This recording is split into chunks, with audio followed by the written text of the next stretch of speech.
Welcome back to the Intelligent Builder podcast, sponsored by Plutus Agents. Today, I'm joined by Harvey Hine, the founding principal of HMH Architecture and Interiors in Boulder, Colorado. It's an award-winning studio known for highly detailed modern work designed around the human experience.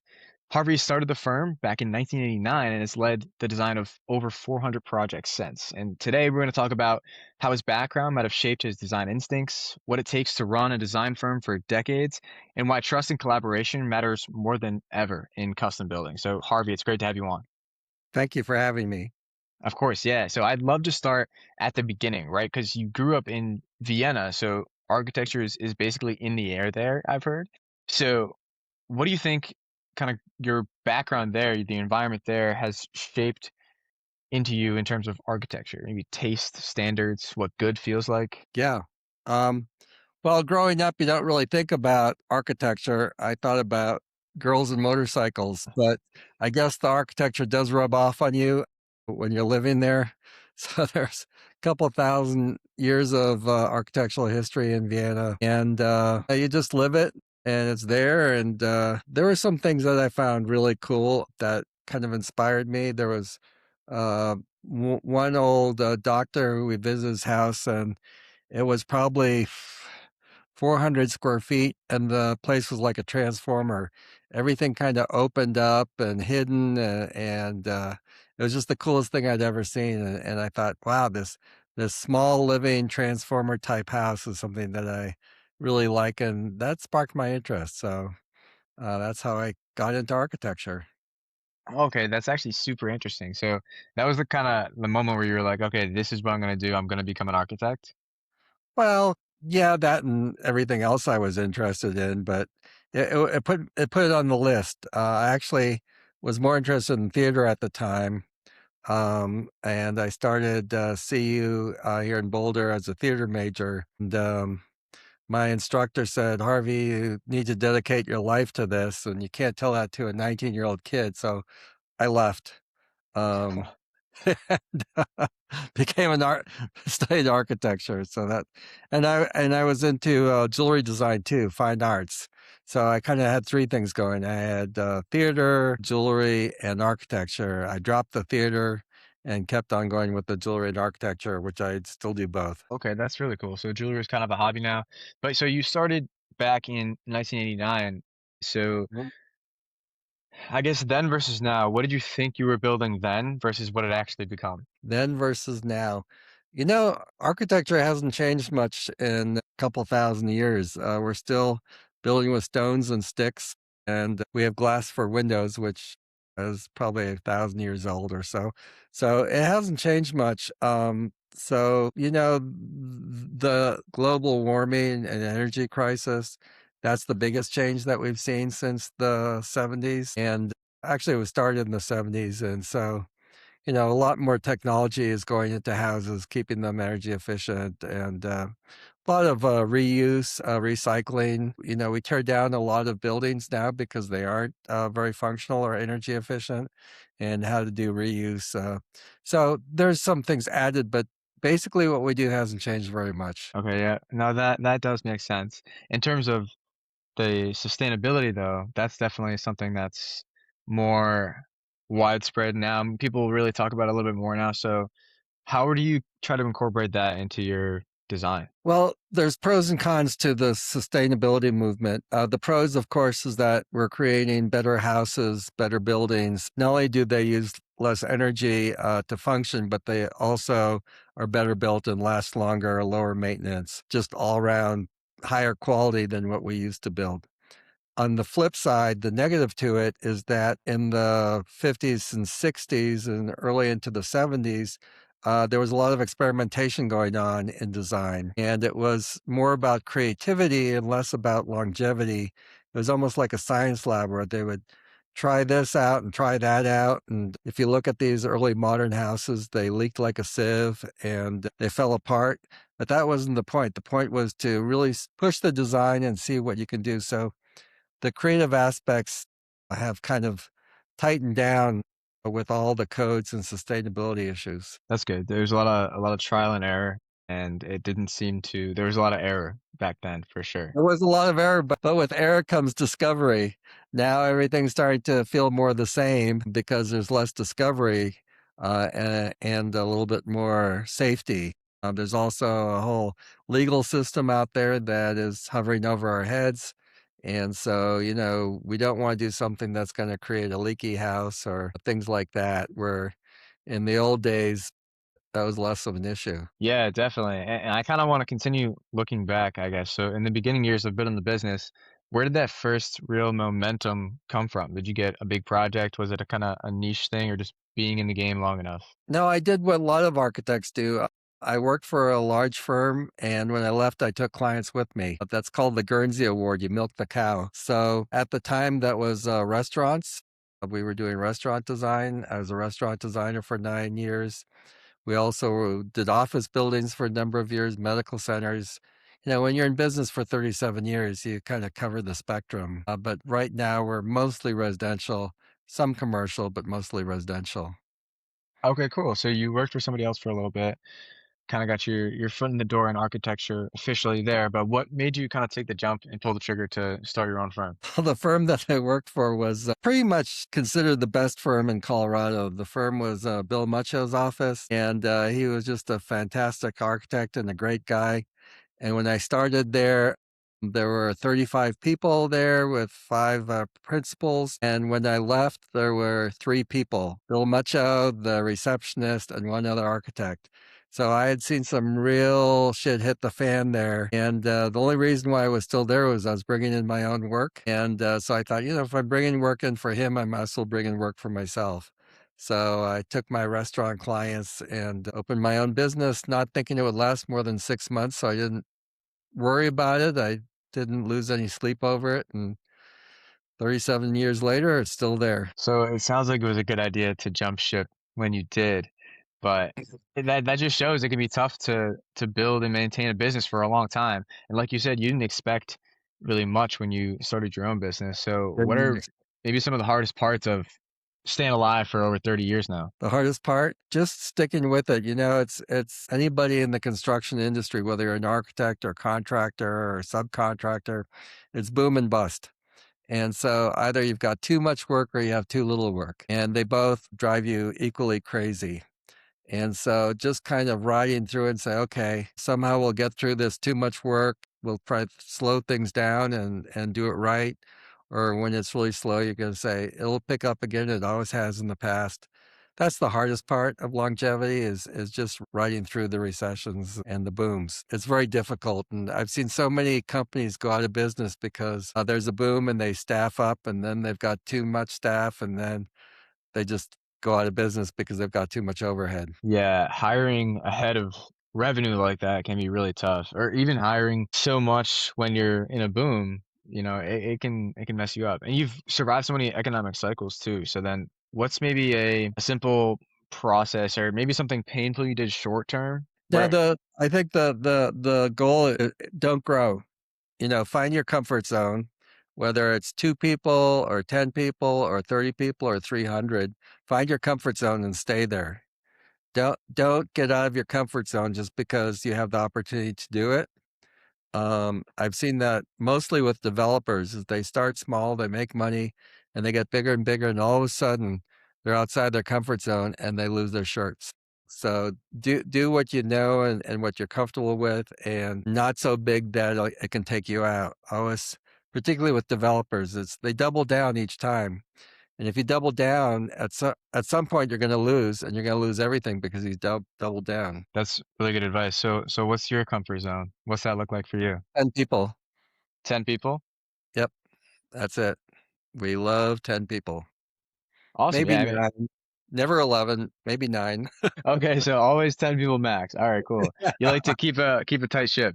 So then I mean, maybe that could be because you saw, a firm with 30 to 40 people kinda slowly go down after that. Oh, yeah, it went down it wasn't slowly, it went down pretty damn fast. During the recession, one of the biggest firms in Boulder was Oz Architecture, and they pretty much laid everybody off, and I was in a room, and there were 80 empty chairs in a room, and that was scary, seeing 80 empty chairs in a room. It's like each of those chairs was, you know, somebody who may have had a family and yeah. So you gotta figure out what you have to gain and what you have to lose. Yeah, definitely. That can be really tough. Even just seeing that too. Mhm. And I think now, I don't know if this is a solid segue, but getting into trust, I feel like trust is a bit lower now, just across all industries. But I know you've talked about trust and communication and collaboration. Mhm. So why do you think that's more important now than it kind of ever has been? Because without trust, it's very hard to get anything done. That if somebody is questioning your ability, they will kind of put up roadblocks just wondering if you're doing the right thing or not. And so if you will say, okay, it's like a doctor. If you go see a doctor and you have an ailment and they're saying, well, we think it's this, you go, well, I went online and online I thought it said this, and I think I should take this medication because I saw a TV ad. You're ruining the system. It's breaking it all apart. The same's true for architecture. It's like there's a system and the system has costs. And if the owners don't think if they think they can beat the system, they don't trust the system, it all falls apart. And I'm seeing that more and more where clients say, okay, this is too expensive. I can beat the system. I can cut costs. And then they wonder why everything's going wrong and they're pulling their hair out and they can't sleep at night. Yeah, that goes back to quality too. I mean, Mhm. if one person's higher than the other, there could be a very good reason for that. They could just put so much into their quality, it's just gonna cost more. Yeah, you get what you pay for always, and if you're expecting quality, you gotta pay for it. Yeah, definitely. And then another thing you put focus into is collaboration. You're doing a collaboration model with architects, builders, and clients, right? Kinda pulling Absolutely. them together. Yeah, and it includes the subcontractors too. So, basically, everybody needs to be on the same page, and that page can be different for each job, and usually in, construction, it's price driven. So, if you have a developer spec house at one price, everybody needs to be on the page that that's the cost that we're after, and you're gonna have lower quality of materials, and you're probably going to have a little lower quality of construction as well. If you've got top end clients, $1,000 a square foot, everybody knows that that's what we're after. And you can't have the guy doing the spec construction on a $1,000 square foot custom home. So everybody has to be in on this together, and that includes the interior designer, the architect, the contractor, the subcontractors, the owners. Yeah, it's a collaboration. It's a lot of work and a lot of time, and if it goes smoothly, it really goes smoothly, and if it doesn't go smoothly, it can be living hell. Yeah, yeah, no, definitely. Communication is so key, and especially in this industry too. Yeah. But do you have maybe a good example of what good collaboration actually looks like week to week? Yeah, I think that, it goes back to that trust thing. So let's say the contractor is building something and, nothing goes in correctly 100%, the first time around. And so, if the owner trusts them, they're going, "By the time this is done, everything's gonna be great." If the owner doesn't trust them, they might be walking around with a tape measure saying, "Hey, this is off by an inch here, and that doesn't look straight over there." And these are all things that the contractor probably already knows about and is planning to fix anyways. But that lack of trust can be really annoying, and the owner is, like, really annoyed because things aren't perfect, and the contractor's annoyed because he's being harassed, and it doesn't need to happen because everybody knows what needs to be done, and it'll be fixed before the project is complete. So that's an example where lack of trust can really hurt the process. Yeah, and like you were saying, when things go sideways, it can be hell, right? So let's say on typical projects, things go sideways, or not when things go sideways. What are some things you could see early on where you're like, if this continues, this will go sideways? Yeah. So a really good example of that is if somebody says, "Well, this is the way we always build it." That's about the best sign that it's not gonna go right because they may have always built it the wrong way. Or there's a product that has changed their specifications and has a new requirement that it's not built the way it was built 2 years earlier. Window installation is a good example of that. Just because you did windows 10 years ago a certain way doesn't mean with the new energy requirements, that you do it that way now. So that is the first sign that I see if a stucco guy is not putting control joints in, and I say, per manufacturer specifications, you gotta put in control joints, and they go, "Well, this is the way we always do it." Then you know you're in trouble. Yeah, I can see that. There's a lot of, 30 plus year builders that it's worked for them, so they just continue to do it that way when Right. there's so many better ways to do it. And you're saying now there's more regulations and laws and different ways to build things. So that can definitely be a red flag. Yeah. But since you're kind of innovative in a way where you're not stuck in the old ways, right? So can you kind of walk me through your process at like a high level? I mean, from first conversation to move in, what are those major phases and what really works for you? Well, the beauty of doing residential design is no two clients are even remotely the same. So what works for one client does not work for another. So there is no usual. The best thing, as you already suggested, is build trust. That's number one. Great communication is number two. Some people love to communicate, others do not. Some don't have time to communicate. So that, you work around what you're given. And the more you can learn about their lifestyle and what they like, because, some people like things that are kind of expanding and bright, and other people like kind of cozy and dim. So each owner is different, and you try to find out what that is about them that makes them tick. It's really about enjoyment of the property. So a lot of people after say, "Man, I really enjoy living in my house. It's just made my life so much better." It's like you can't put your finger on it. You can't say, "Oh, it's pretty," or "It's got lots of glass." No, it's just really enjoyable. It just makes things better, and that's what we're after. And it's different for each client, and some clients work with you, and you create a great project, and some clients are just butting heads with you, and you wonder why some of your projects are better than others when it's the same architects. But in the office, we all work together. So we have 3 interior designers, 5 architects, and we don't say, "This is what you do and this is what I do." We all do it together. We all comment on each other's work. We push it forward. So it's a very collaborative process with the clients. And we have the contractors in almost from day one on our projects. We don't do the design them and show it to them. They come to weekly meetings with the clients from the very beginning, and their input is not only cost and construction, but they have a lot of good design ideas too. So they share in the design.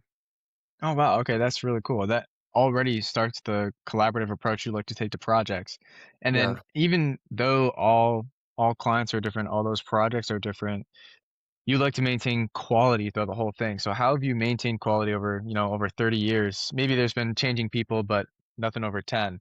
But how do you maintain that quality? I think with realistic expectations. So, quality isn't always cost driven. If we don't have much of a budget, the quality has to come from the shape of the spaces, the views that we capture, the light quality of the lights that we use at nighttime.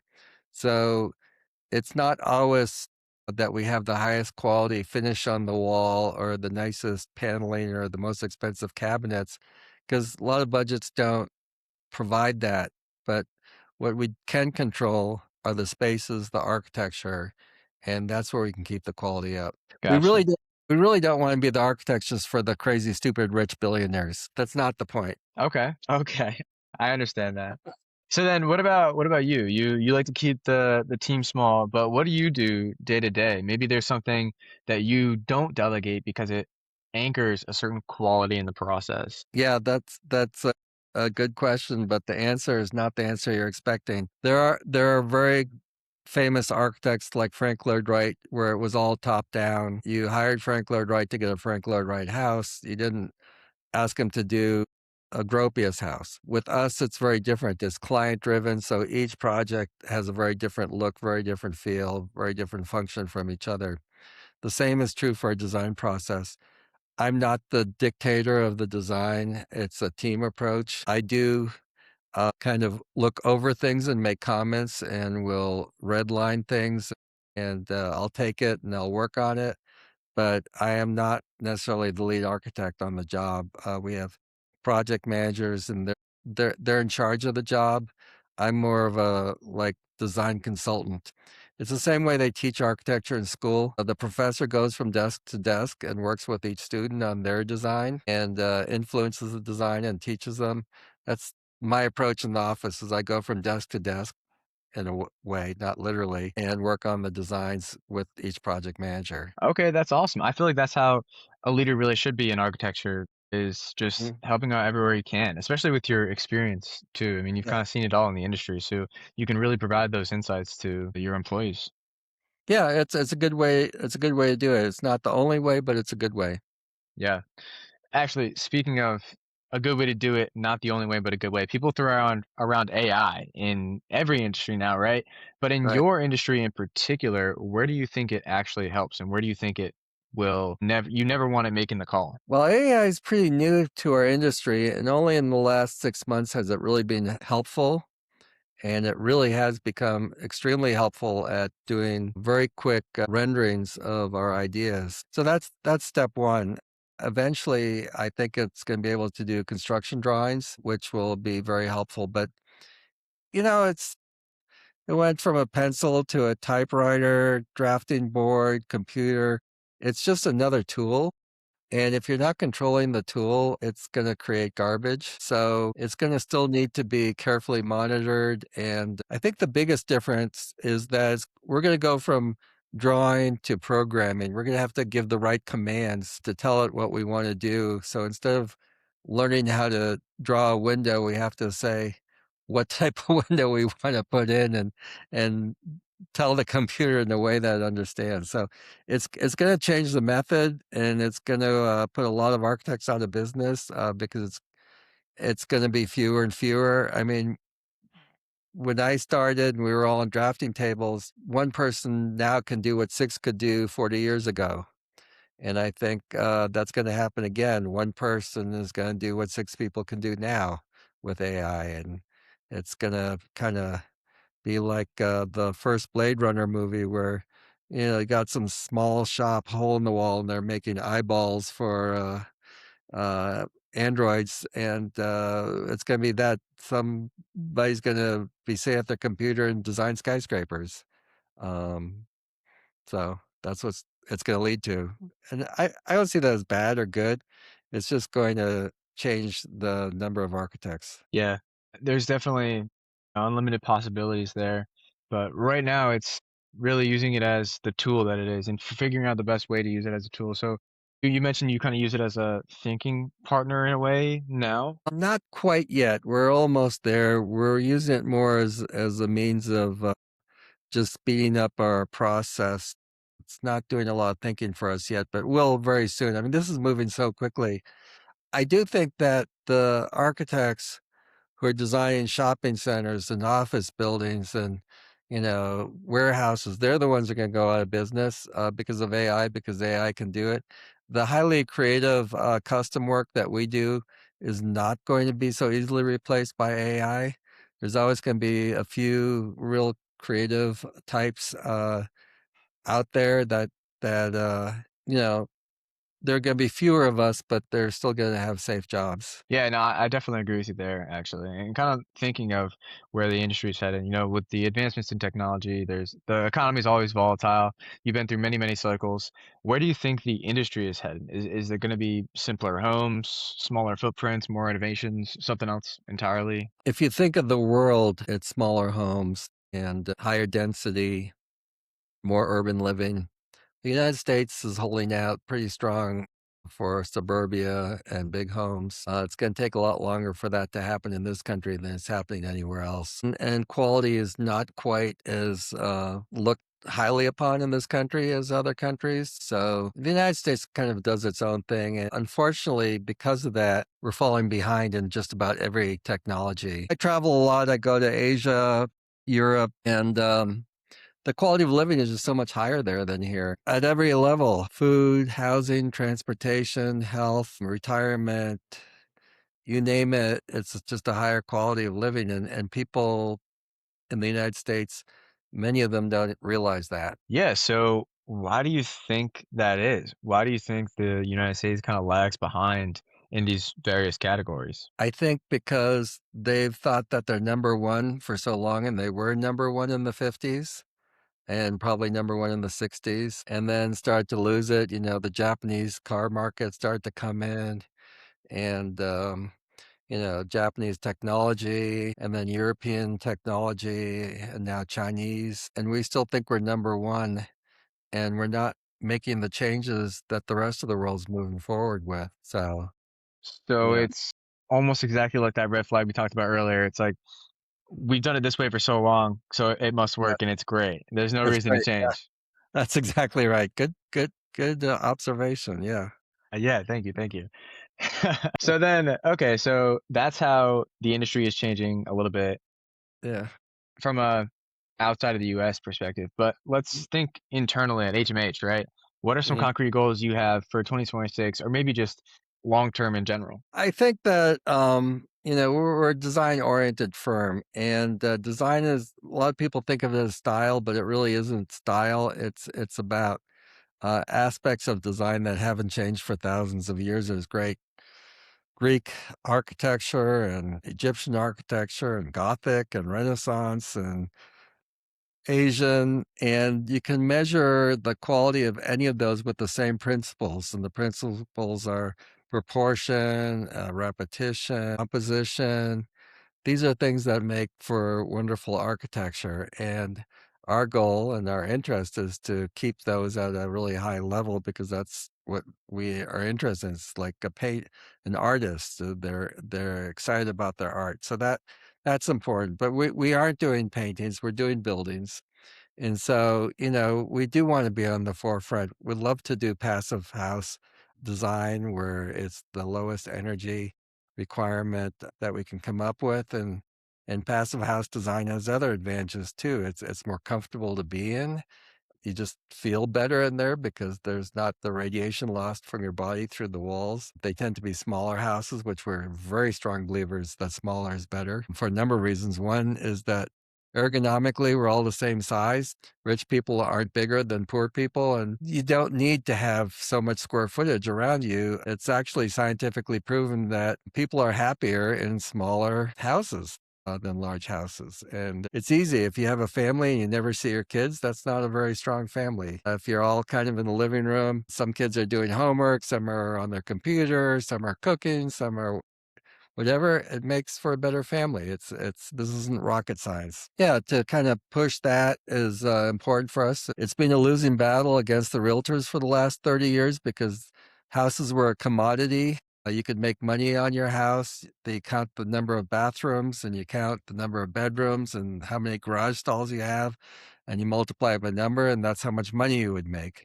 It wasn't about livability, it was about a commodity, and we're slowly coming away from that, and that's something we've been preaching for a long time. Awesome. So you're trying to really pioneer that transition to the truly better way of housing in a way, Yeah, right? living, Living, yep. and, yeah, so, uh, that's and it's not just HMH. I think most architects feel that way. This is what we learn in school, this is why we get into it. Most architects don't get into architecture to do bad architecture. And most bad architecture is not done by architects. I don't know what the percentage is now, but the number of buildings in the United States that are actually designed by architects is minimal. I think it's under 10%. You'd have to look it up, but it's very small. Oh wow, I had no idea. I figured it would be much higher. Look it up. I could be wrong, but it's very low. Yeah. Wow. All right, well, awesome. I do want to ask you one more question though, just because you've had such long experience in the industry. Mm-hmm. So let's say you have a magic wand, Hmm. right? And you can erase one bottleneck that would make projects just run smoother for everyone, the client, the builder, the architect, subcontractors. What would that one thing be? So it would be codes enforced by bureaucrats that the codes are supposed to be for life safety and welfare, which is all good, but somehow they've gotten deeper into crevices and a lot of them don't even make any sense. And they're just creating very bad design and bad buildings. And I can give a kind of an example that the structural codes are creating stiffer and stiffer buildings. And when a building gets so stiff and something has to move, it actually breaks. Whereas before it would just bend. If you think of a tent, you can push on a tent, it bends and goes back. If you think of something that is very stiff, you bend it, it has to break. So that's an example of a bad code. But there's a lot of things that they say, like a building can only be so tall. And so then all of a sudden, you get lousy ceiling heights, or the house is buried in the ground when it should be elevated. There's so many consequences from bad codes that we have to deal with on a daily basis. I would say if I had a magic wand, I would get rid of the bureaucrats and just have them enforce what's necessary. Yeah, I can definitely see how it's tough to navigate those unnecessary complexities when you're trying to build and trying to create spaces for living. I mean, you want to hear complaints, talk to a framer about codes. Okay. The framer will give you an earful about how many codes they have to deal with that are just totally not necessary. Yeah, I've always heard some wild things about codes and how it can be super difficult to operate around. But Yeah. Harvey, thank you. This has been awesome. I appreciate you Great. being so open about the whole process, the craft and the business side of architecture. It was super interesting. But before we close out, though, where should people connect with you or HMH Architecture? Best is online. It's hmhai.com, but you can look up Harvey Hine, you can look up HMH Boulder, you can look up Modern Architecture Boulder. We kind of show up a lot of different ways. So remember any of those, and you can find our website. Awesome, you got great SEO then. But I'll link some information below too, so you can be found pretty easily. But for Okay. everyone listening, thank you for tuning into the Intelligent Builder. If you found this episode valuable, share it with another builder or founder in your circle, and I'll see you in the next one. Thanks, Harvey. Thank you, Owen.